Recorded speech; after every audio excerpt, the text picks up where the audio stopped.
Welcome to Ebenezer TNPSC academy. இந்த வீடியோவில் நம்ம பார்க்குறது என்ன அப்படின்னு பார்த்தீங்க அப்படின்னா, தமிழினுடைய முதன்மைகள், தமிழில் முதன்மைகள் அதை தான் நம்ம இன்னைக்கு பார்க்க போகிறோம். தமிழ் உரைநடையின் தந்தை அப்படின்றவர் யார் அப்படின்னு பார்த்தீங்கன்னா வீரமாமுனிவர். தமிழ் உரைநடையின் தந்தை வீரமாமுனிவர். தமிழ் நாவலின் தந்தை யார் அப்படின்னா மாயூரம் வேதநாயகம் பிள்ளை. அடுத்து புதுக்கவிதையினுடைய பிதாமகன் யார் அப்படின்னா நா. பிச்சமூர்த்தி. தமிழ் அகராதியினுடைய தந்தை யார் அப்படின்னா வீரமாமுனிவர்.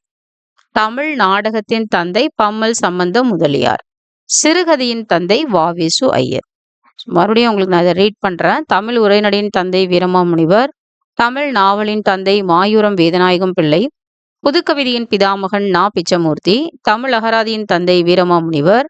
தமிழ் நாடகத்தின் தந்தை பம்மல் சம்பந்த முதலியார். சிறுகதையின் தந்தை வ.வே.சு. ஐயர். அடுத்து பாருங்கன்னா தமிழினுடைய முதல் சிறுகதை சிறுகதை எது அப்படின்னு பார்த்தீங்க அப்படின்னா குளத்தங்கரை அரசமரம். தமிழினுடைய முதல் சமூக நாடகம் எது அப்படின்னா டம்பாச்சாரி விலாசம். தொடர்கதையாக வந்த முதல் நாவல் எது அப்படின்னு பார்த்தீங்கன்னா கமலாம்பாள் சரித்திரம். கமலாம்பாள் சரித்திரம். அடுத்து முதல் பெண்ணியல் நாவல் வந்து சுகுண சுந்தரி சரித்திரம். முதல் அறிவியல் புனைக்கதை வந்து சொர்க்க பூமி.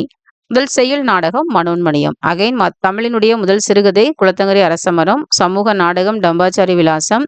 தொடர்கதையாக வந்த முதல் நாவல் கமலாம்பாள் சரித்திரம். பெண்ணியல் நாவல் முதல் வந்த பெண்ணியல் நாவல் சுகுண சுந்தரி சரித்திரம். முதல் அறிவியல் புனைக்கதை சொர்க்க பூமி. முதல் செய்யுள் நாடகம் மனோன்மணியம்.